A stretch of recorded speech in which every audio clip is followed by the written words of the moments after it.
Baik, terima kasih Anda masih bersama kami dan terima kasih Anda terus menyaksikan fikih muamalah untuk kita lebih memahami tentang kaidah-kaidah Islam di dalam kitab muamalah.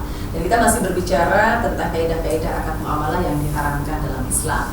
Sudah banyak dijelaskan oleh Ustaz Dr. Haji Khalil Hafiz MA tentang hal ini.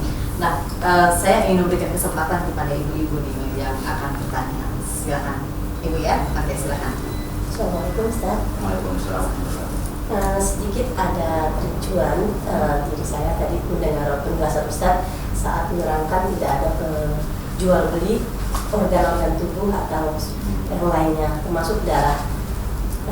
Yang menjadi kebingungan dalam saya, kok kita kan setiapnya ada cuci darah, itu bagaimana prosesnya, meskipun nanti mereka memberikan darah dengan gratis, nanti ke pasiennya kan tetap bayar, sedangkan itu tidak boleh diperjualbelikan darah. Jadi bagaimana Ustaz? Prakteknya seperti apa ya? Ya, cuci darah, kita menyumbangkan darah itu sukarela. Darah kita lebih, ada orang bantuan, kita bantuan darah, kita berikan darah kita. Setelah mendapat. Oh, itu donor kalau itu buat Ya, donor ya? donor darah. Dan orang yang tidak juga membeli kan? Sebenarnya tidak boleh itu akad jual beli. Kalau itu memberikan jasa orang yang memasakkan, boleh jasanya. Jadi saya butuh jasa dokter untuk memberikan memasukkan darah, proses bagaimana kita cuci. Jadi akadnya lagi permasalahannya ya di sini ya. Ya, jadi semua itu pada akad. Akad nikah itu apa bedanya akad nikah dengan kumpul sapi? Iya. Kalau kumpul keseringan kan, kumpul sapi, kambing gitu kan. Nah, apa bedanya? Ada pada akadnya itu. Maka jangan sampai saya beli darah itu nggak bisa. Kan darah nggak boleh diperjualbelikan. Pertama, kalau darah orang memang tidak boleh dari tubuh kita untuk dijual belikan. Jadi tubuh manusia apapunnya saja itu nggak boleh diperjualbelikan. Oh, disumbangkan boleh. Disumbangkan boleh, tapi yang nggak membahayakan pada diri sendiri. Tapi kalau membahayakan diri sendiri nggak boleh. Tapi umumnya sumbangan tapi motivasinya mendapat imbalan, ya sama aja menjual. Kalau sumbangnya ketika kita sudah meninggal, kalau kita sudah meninggal, akadnya masih hidup. Itu wasiat. Memang itu transplantasi ya, orang ketika memang dia dibutuhkan dan bisa memberi manfaat, orang sudah mati boleh atas izin keluarganya. Tapi bukan dijual belikan, diberikan, didonasikan itu boleh. Untuk kepentingan ini diputuskan juga oleh OKI, diputuskan juga oleh NU, diputuskan oleh Muhammad, diputuskan juga oleh MUI, itu boleh untuk kepentingan. Satu kepentingan memang orang yang ya kepentingan tertentu, yang kedua kebutuhan untuk pengembangan intelektual seperti itu praktek, penelitian, atau ada orang besar yang butuhkan rumahnya matanya tidak melihat, lalu dengan mata ini disumbangkan, bukan dibeli. Ya, akadnya disumbangkan. Jadi dia diwasiatkan dan diterima oleh keluarganya juga, tidak hanya dirinya sendiri, karena setelah meninggal itu menjadi hak keluarga ya. Keluarga yang berkewajiban, kita muslim juga berkewajiban untuk menjaga jenazahnya. Karena kemuliaannya jenazah kita itu sama dengan pada saat kita hidup. Sakitnya pun sama, cuma kita aja, cuma dia gak teriak aja. Kalau tahu teriaknya kita lari semua. Jadi kan gak teriak aja, tapi dia sakit juga merasakannya. Bahkan ketika dia meninggal pun mendengar omongan orang. Contohnya kalau kita lewat di kuburan kan assalamualaikum. Kalau nggak kedengaran ngapain kita lagi salam? Tapi kalau jawab juga kita. Iya. Jadi juga kita nggak mendengar. Dari orang yang mempunyai muka syafaat mendengar jawabannya. Atau orang yang dikubur itu sedang keadaan nyaman, sehingga mendengar orang yang salam. Tapi di dalam kubur sedang disiksa, yang nggak dengar ada orang salam. Orang lewat nggak tahu. Kayak ibu-ibu lagi berantem di rumah, lagi sedih, ada orang lewat depan rumah nggak tahu kan. Lagi berantem di dalam, lagi ribut. Kalau lagi santai, minum kopi, pagi-pagi ada orang lewat, bunyi sandalnya kedengeran. Nah, kita pun juga menjaga kehormatan manusia. Maka manusia apapun tidak bisa menjadi objek jual beli, makanya itu tidak boleh. Lanjut kepada riba yang tadi ya, pada segmen yang pertama yang saya tanyakan mengenai bagi hasil atau perbedaan antara perbankan konvensional dan perbankan syariah gitu yang kita amanatkan dana kita atau uang kita yang kemudian dia berkembang tanpa kita melakukan sesuatu. Ya, pertama kalau kita mau melihat ini riba atau tidak riba dalam transaksi keuangan sekarang bisa dilihat. Kalau ditentukan di awal hasilnya itu riba. awal. Di awal saya Misalnya, nabung 100 juta. Per 3 bulan saya dapat sekian Sekian persen. hasilnya, hasilnya itu riba. Tapi kalau saya nabung berapa? 100 juta. Terus bagaimana saya akan kelola? Hitungnya di akhir. Jadi setelah dapat hasil baru dibagi.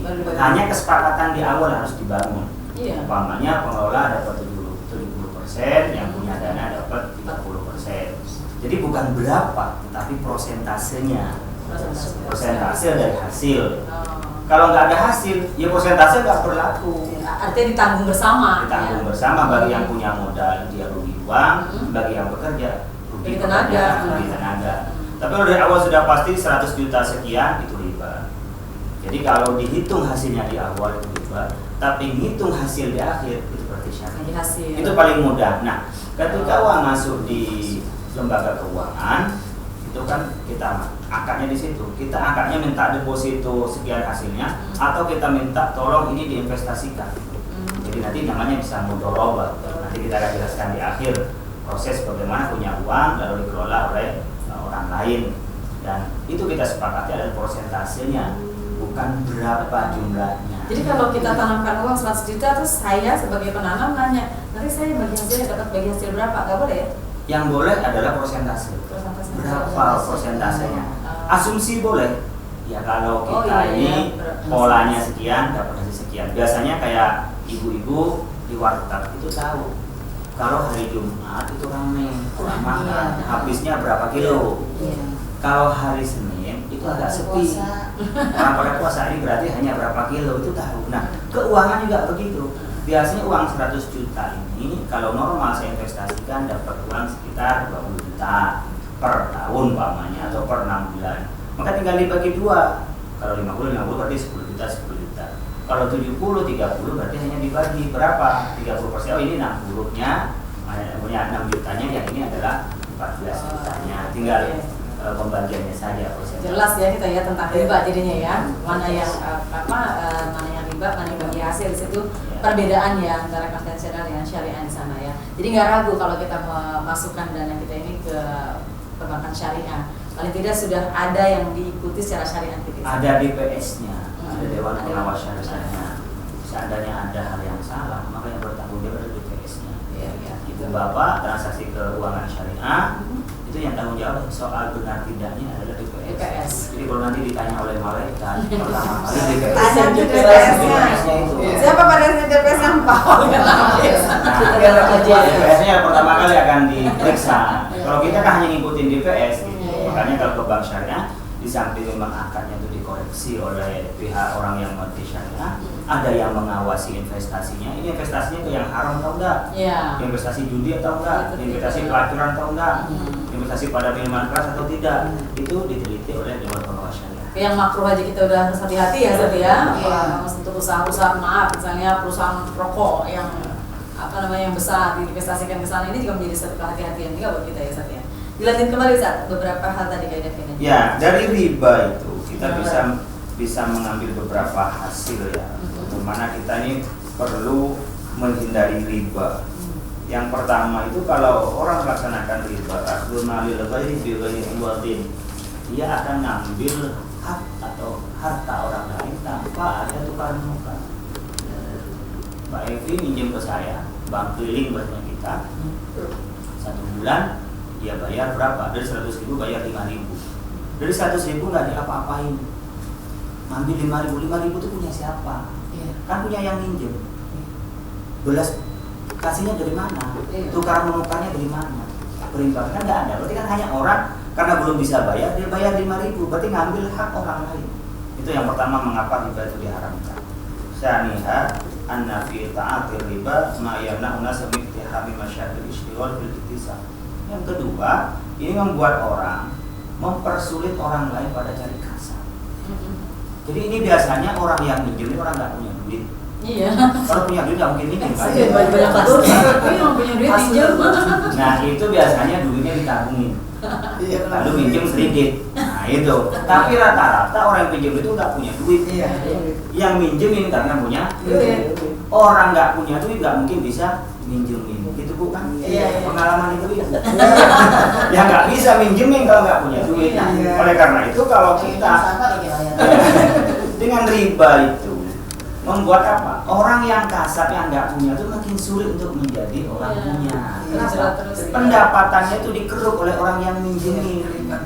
Kelihatannya sih nolong gitu Iya. ya, ini tak pinjemin, tapi besok harus balikin lebihin ya. Nolong sekarang nyekip besok. Nyekip besok. Gitu. Jadi ini sama dengan orang kehanyut banjir, megangnya duri, hancur semua tangannya kehanyut juga akhirnya sama duri kan gitu. Kasihan ya, saat ini banyak terjadi di di kota besar juga sudah banyak ya, apalagi di kampung-kampung di daerah-daerah terpencil yang ekonominya memang bergantung pada rentenir ini Ustaz. Makanya kita perlu menggalakkan seperti BMT, Koperasi Syariah itu apa? Menghindari dari rentenir. Dan pada saat riba itu dilakukan tidak akan ada barokahnya.